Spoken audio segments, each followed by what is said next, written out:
Hello, നിങ്ങളുടെ മക്കൾ എല്ലാവർക്കും ഫുൾ A+ കിട്ടിയോ? യെസ്, അതിനെപ്പറ്റി പറയാനാണ് ഞാൻ ഇന്ന് ഉദ്ദേശിക്കുന്നത്.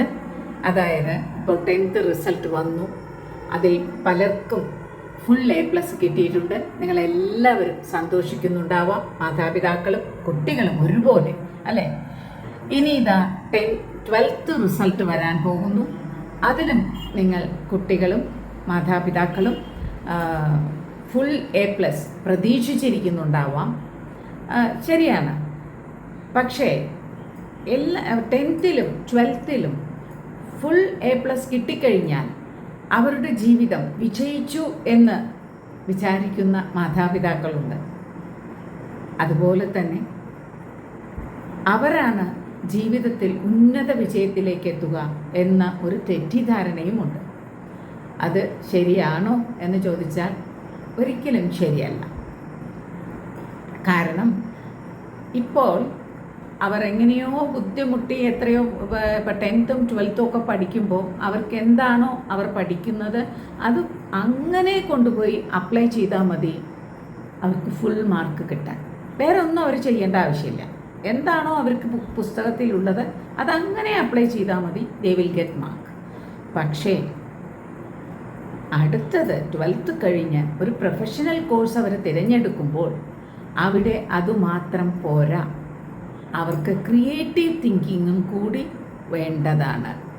അപ്പോൾ അവരെന്ത് ചെയ്യണം? അതും കൂടി നമ്മൾ വളർത്തിയെടുക്കാൻ നോക്കുകയാണ് വേണ്ടത്.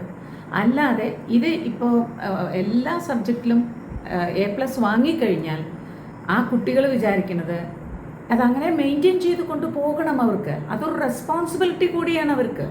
അപ്പോൾ അവർക്ക് ടെൻഷൻ കൂടുകയാണ് ചെയ്യുക, ആങ്സൈറ്റി കൂടുകയാണ് ചെയ്യുക. അവരുടെ പാഷനിലേക്കൊന്നും അവർ ചിന്തിക്കുകയില്ല.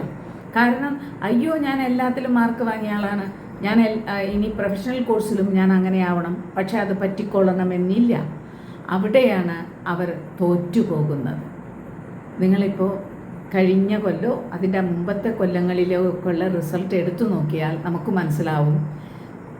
ഒരുപാട് കുട്ടികൾ ഫുൾ A+ വാങ്ങിയവർ പ്രൊഫഷണൽ കോഴ്സുകളിൽ പോയി അവർക്ക് ശോഭിക്കുവാൻ സാധിക്കുന്നില്ല എന്നുള്ളതാണ്. കാരണം അവിടെ ക്രിയേറ്റീവ് തിങ്കിങ് വേണം, അതുപോലെ അവരുടെ പാഷനായിട്ടുള്ള സബ്ജക്റ്റുകളായിരിക്കണം. എല്ലാം കൂടി നോക്കുമ്പോൾ ബുദ്ധിമുട്ടായി വരികയാണ് മക്കൾക്ക്. സോ അവരുടെ തലയിൽ ഒരു റെസ്പോൺസിബിലിറ്റി, വെയിറ്റായിട്ടൊരു റെസ്പോൺസിബിലിറ്റി നമ്മളെ വെച്ചു കൊടുത്തിരിക്കുകയാണ്. അത് പാരൻസിൻ്റെ തെറ്റല്ലേ എന്ന് ചോദിച്ചാൽ ആണ്. ഇത് ഞാൻ എല്ലാവരെയും പറയുന്നില്ല. ഒരു ചിലർ A+ വാങ്ങിയവർ, അത് അധികമൊന്നുമില്ല, കുറവായ സംഖ്യയേ ഉള്ളൂ, അവർ മാത്രമേ ശോഭിക്കുന്നുള്ളൂ.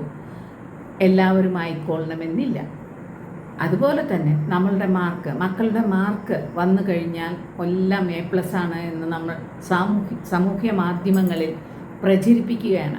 എൻ്റെ കുട്ടി ഈ മാർക്ക്, എൻ്റെ മകൻ എൻ്റെ മകൾ ഈ മാർക്ക് വാങ്ങിയിരിക്കുന്നു, ഫുൾ A+ ആണ് എന്ന്.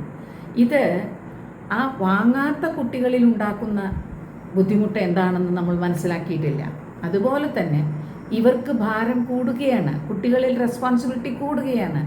എന്താണെന്ന് വെച്ചാൽ എല്ലാവരും ചോദിക്കും, എല്ലാം ഫുൾ A+ വാങ്ങിയ കുട്ടിയല്ലേ, മിടുക്കനാണ് മിടുക്കിയാണ് എന്ന് പറയുമ്പോൾ അത് മെയിൻറ്റെയിൻ ചെയ്തു പോകണം അവർക്ക്.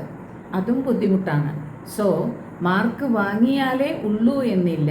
മാർക്ക് വാങ്ങാത്ത കുട്ടികളും തീർച്ചയായും ജീവിതത്തിൽ ശോഭിക്കുക തന്നെ ചെയ്യും. അവരുടെ പാഷൻ മനസ്സിലാക്കി മാതാപിതാക്കൾ അവരെ മനസ്സിലാക്കേണ്ടതാണ്. അവർക്ക് ബുദ്ധിമുട്ടാതെ അവരുടെ പാഷൻ എന്താണോ അതനുസരിച്ച് അവരെ ഒരു കോഴ്സിൽ ചേർത്ത് വിടുകയാണെങ്കിൽ തീർച്ചയായും അവരും ശോഭിക്കും എന്നുള്ളതിന് ഒരു സംശയവും വേണ്ട. അതേപോലെ തന്നെ നമ്മുടെ പ്രധാനമന്ത്രി പറഞ്ഞിട്ടുള്ളത് എനിക്കിപ്പോൾ ഓർമ്മ വരികയാണ്. അദ്ദേഹം പറയുന്നു, നിങ്ങളുടെ കുട്ടികളുടെ മാർക്ക് നിങ്ങളുടെ വിസിറ്റിംഗ് കാർഡല്ല എന്ന്. എത്ര ശരിയാണെന്നൊന്ന് ആലോചിച്ച് നോക്കി നോക്കൂ.